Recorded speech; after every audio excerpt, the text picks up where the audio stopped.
Each week, American Artifacts visits museums, historic places, and archives. Up next, we travel to the Internet Archive in San Francisco to learn about their project to create an Internet library.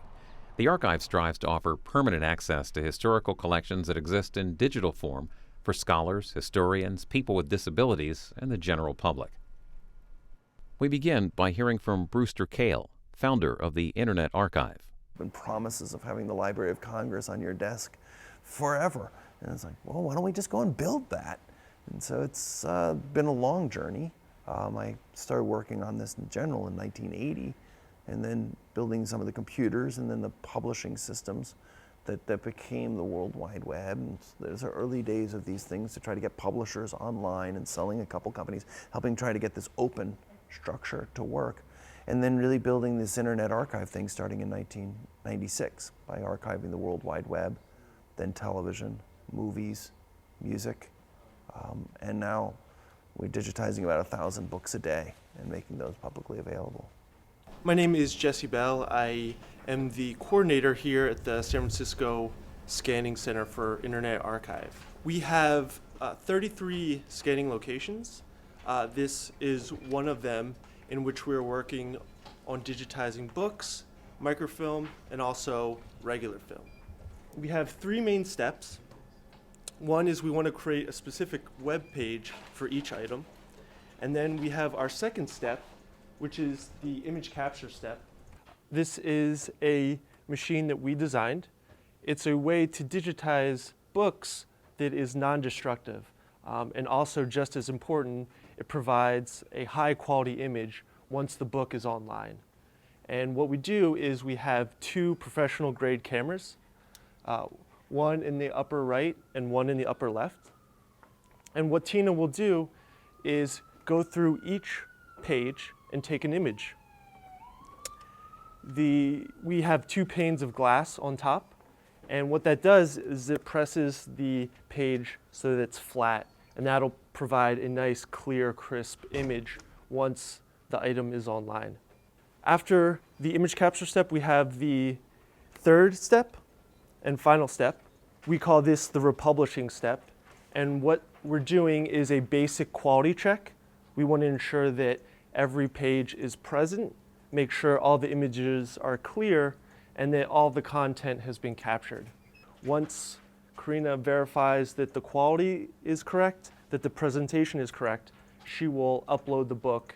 It'll take about 24 to 48 hours for the book to appear on our website. Once you look at an item on our website, there's a couple different ways to read the book. We have an in-browser reader, so that you're able to page through the book, you're able to search the text. There's also a number of different file formats that you can download as well. There's a PDF file, there's also a Kindle file, an EPUB file if you have another version of an ebook reader. We have over 3 million books online right now.